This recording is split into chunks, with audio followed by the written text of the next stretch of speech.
সুকান্ত মজুমদার বলছেন যে 2026-এ বিজেপি একেবারে পশ্চিমবঙ্গে চলে আসবে, কি বলবেন? না, সেটা দেখুন, এখান থেকে দাঁড়িয়ে উনিও এত কনফিডেন্টলি বলতে পারেন না। আর আমিও বাস্তবিক একজন রাজনৈতিক শিক্ষক বা ছাত্র হিসেবে আমি বলতে পারি যে আমিও এখানে দাঁড়িয়ে বলতে পারি না তৃণমূল চলে আসবে, বা সুকান্ত মজুমদার যে কনফিডেন্স দেখিয়ে বলছেন যে বিজেপি চলে, এটা হয় না। মানুষ গণতন্ত্রে শেষ কথা বলে। আমরা কাউকে ছোট করতে পারি না, কারুর সিদ্ধান্ত, মানুষের গণদেবতার সিদ্ধান্তকে আমরা চাপিয়ে দিতে পারি না। আপনি যদি দেখেন 2005 সালে রিজওয়ানুর কাণ্ডর পর মমতা বন্দ্যোপাধ্যায় আন্দোলন করেছিলেন, ধর্ণা করেছিলেন। 2006 উপনির্বাচন হয়েছিল। অত আন্দোলন ধর্নার পরও মমতা বন্দ্যোপাধ্যায় উপনির্বাচনে একটাতেও জিততে পারেননি। তৎকালীন সময়ে 6টি বা 7টি উপনির্বাচন হয়েছিল, একটাতেও জিততে পারেননি। কিন্তু 2011, তার ঠিক 4-5 বছর পর মমতা বন্দ্যোপাধ্যায়ের সরকার সিপিএমকে, বামকে ধূলিসাৎ করে দিয়ে ক্ষমতায় চলে এসেছে। তার মানে এইটা নয় যে আগামী দিন, আমি এটা বলছি না যে বিজেপি আসবে। আমি তৃণমূলের একজন সক্রিয় কর্মী হিসাবে এইটুকু বলতে চাই, আমরা যাতে ওভার কনফিডেন্সে না ভুগি। মমতা বন্দ্যোপাধ্যায় কিন্তু সারভাইভ করছেন, বা মমতা বন্দ্যোপাধ্যায় সফল হয়েছেন মানুষের পাশে থেকে। তো আমরা এই ফিগার অ্যান্ড স্ট্যাটিস্টিক্সে, আমার মনে হয় রাজনীতিতে ফিগার অ্যান্ড স্ট্যাটিস্টিক পরিবর্তনশীল। আজকের 6 কালকের 9 হয়ে যেতে পারে, পরশু 9-6 হয়ে যেতে পারে। তো আমার মনে হয় ফিগার অ্যান্ড স্ট্যাটিস্টিক্সে আমরা নজর দেওয়া উচিত না। আমি সবসময় বিশ্বাস করি মমতা বন্দ্যোপাধ্যায় মানুষের পাশে ছিলেন। মানুষের পাশে যদি থাকা যায়, তাহলে কে বললো আমরা আগামী দিন ক্ষমতায় আসবো আর কে বললো যে আমাদের সরকার থাকবে না, এগুলো ম্যাটারই করবে না। দেখুন, শুভেন্দু অধিকারী কেন হারিয়ে যাচ্ছেন রাজনীতি থেকে? কারণ তার সকাল থেকে উঠে কুৎসা আর অপপ্রচার ছাড়া কোনো বক্তব্য নেই। উনি বলতে পারবেন যে বিজেপি বাংলায় মানুষের জন্য এটা করেছেন? মানে আমি বিরোধী বলে বলছি না, এটা উনি দেখাক। লাস্ট 2.5 বছর 3 বছর উনি একটা বলেছেন যে এই মানুষের জন্য এটা করতে চাই? বলেননি। উনি সকাল থেকে উঠে মমতা বন্দ্যোপাধ্যায়, অভিষেক বন্দ্যোপাধ্যায় গালাগাল করে যথারীতি উনি ফলপ্রসূ হচ্ছেন। আজকে দিলীপ ঘোষ যেটা বলছেন সঠিক কথা। আজকে এই দিলীপ ঘোষের নেতৃত্বাধীন বিজেপি 2019 সালে ভালো ফল করেছিল তো। তা আজকে আপনি যদি মানুষের পাশে না দাঁড়ান, বিজেপি কোনো প্রকল্প নিয়ে কথা বলছে না, মানুষ মুখ ফেরাবেই। কিন্তু তা বলে তৃণমূল যদি ওভার কনফিডেন্ট হয়, সেটা উচিত না। আজকে 6 পেয়েছি মানে কাল থেকে আবার যে ভুলগুলো হয়েছে সেগুলো আবার আমরা রিপিট করি, তাহলে মানুষ বুঝিয়ে দেবে। মানুষ 2019-এ বুঝিয়েছিল।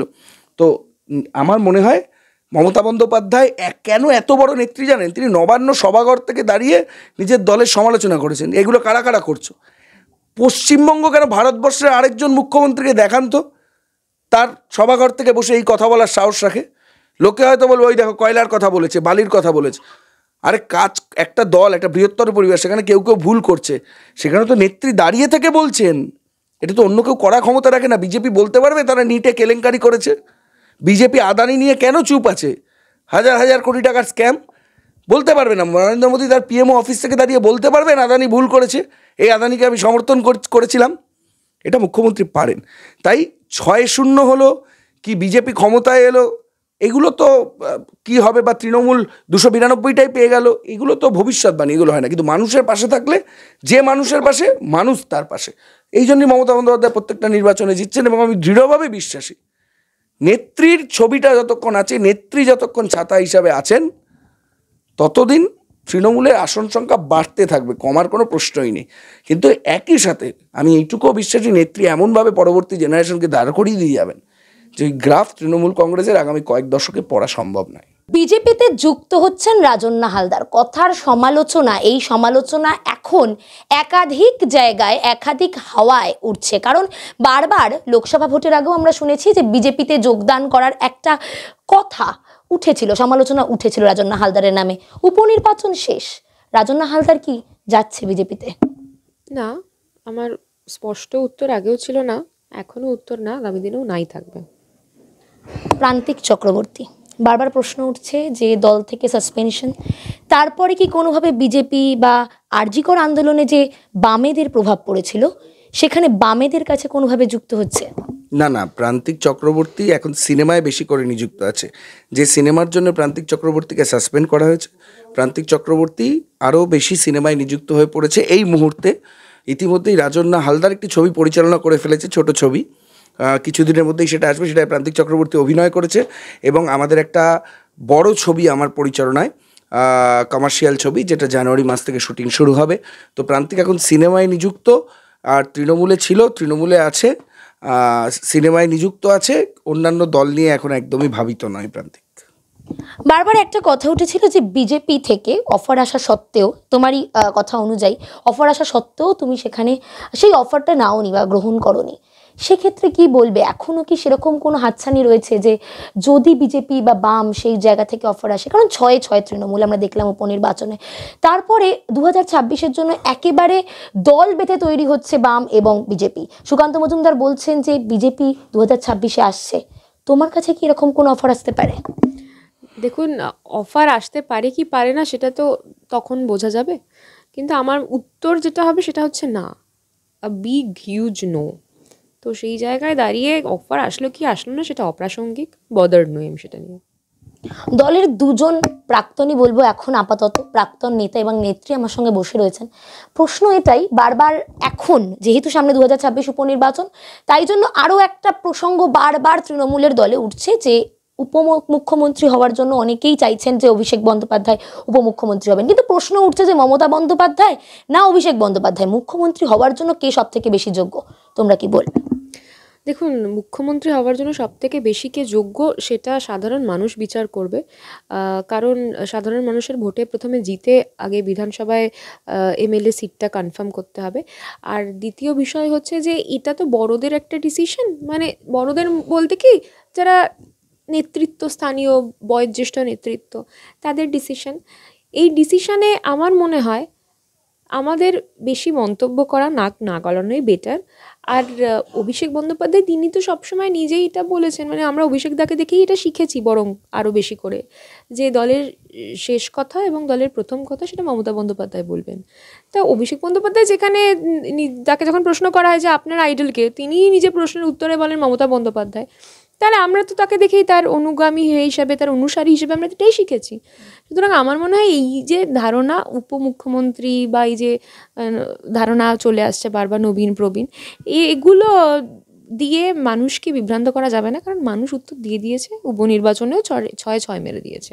তাই এগুলো আমার কাছে মনে হয় না খুব একটা বেশি লজিক আছে বা খুব একটা বেশি প্রাসঙ্গিক। প্রান্তিকদা, তোমার? দেখুন, আমার মনে হয় এই মুহূর্তে মমতা বন্দ্যোপাধ্যায় যখন ইন্টারভিউটা হচ্ছেন তখন দলীয় একটি বৈঠক হয় কালীঘাটে, এবং সেই বৈঠকের শেষে প্রেস কনফারেন্স করতে এসেছিলেন মাননীয় মন্ত্রী চন্দ্রিমা ভট্টাচার্য। তিনি বলেছেন যে মুখ্যমন্ত্রী মমতা বন্দ্যোপাধ্যায় মানুষের পাশে আছেন, মানুষের পাশে ছিলেন, মানুষের পাশেই থাকবেন।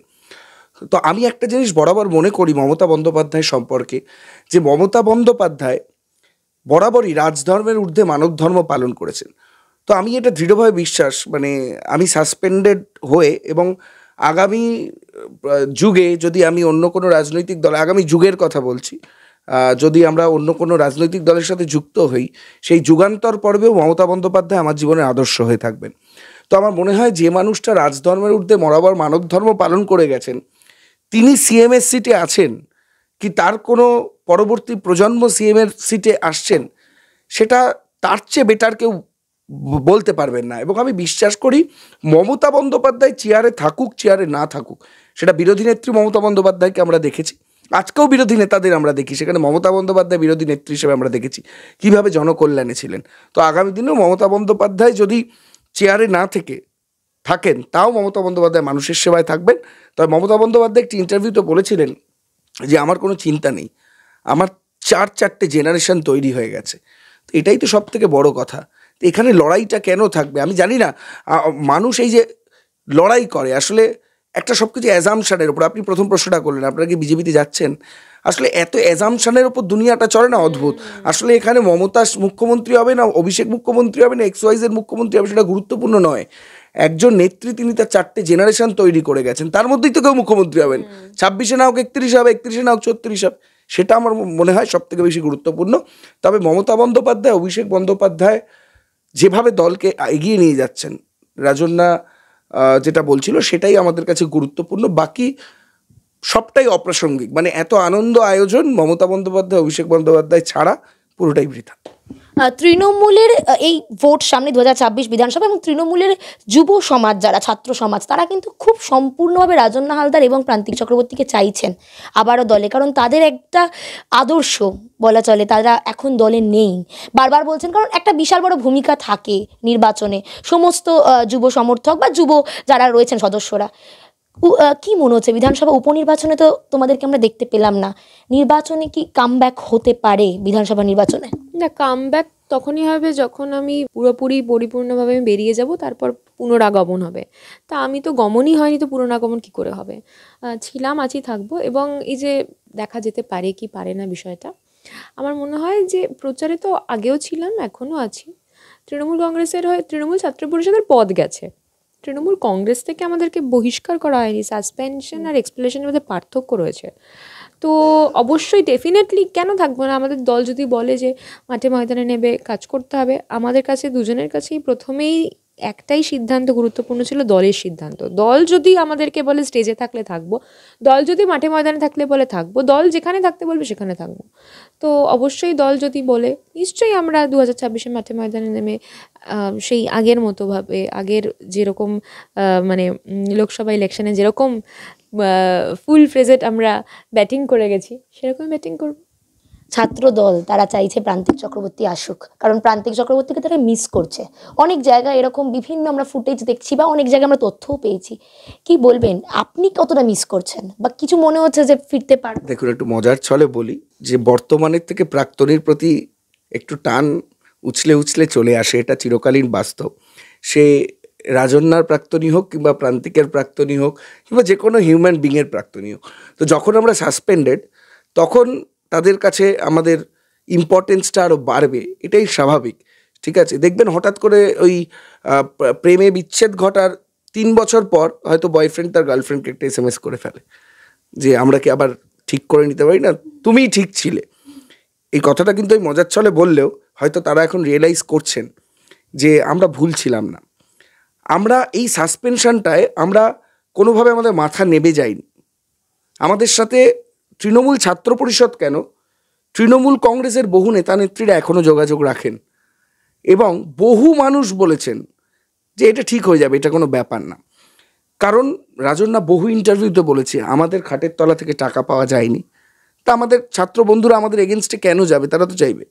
আমরা কোনো মার্ডার বা রেপের সাথে যুক্ত নই, দলের কোনো শৃঙ্খলা ভঙ্গ করেছি সেরকম ঘটনা ঘটেনি। বরঞ্চ এই আর্জিকর পর্যায়ে যখন দলের, আমি খুব দুঃখিত এটা বলতে, যে তৃণমূল ছাত্র পরিষদেরই ম্যাক্সিমাম নেতারা নীরব ছিলেন, সেখানে দাঁড়িয়ে আমি বলতে পারি প্রান্তিক রাজন্যা প্রত্যেক দিন সোশ্যাল মিডিয়াতে ব্যাট করে গেছেন। ঠিক আছে, এবং যেখানে যতটা পেরেছেন ব্যাট করে গেছেন। তো আমার মনে হয় যে ঝোড়ো ব্যাটিং হয়তো কারুর কাছে ভয়ের কারণ হয়ে গেছিল এই ঝোড়ো ব্যাটিংটা, তাই মনে হয়েছিল যে একটা সিরিজ তাদের অফ করতে হবে। কিন্তু দেখুন, আমি এটা নিজের প্রতি অহংকার নয়, নিজের প্রতি কনফিডেন্স। আমি বড় শাহরুখ খানের ফ্যান, শাহরুখ খান সবসময় বলে নিজের কনফিডেন্সটা হারানো যাবে না।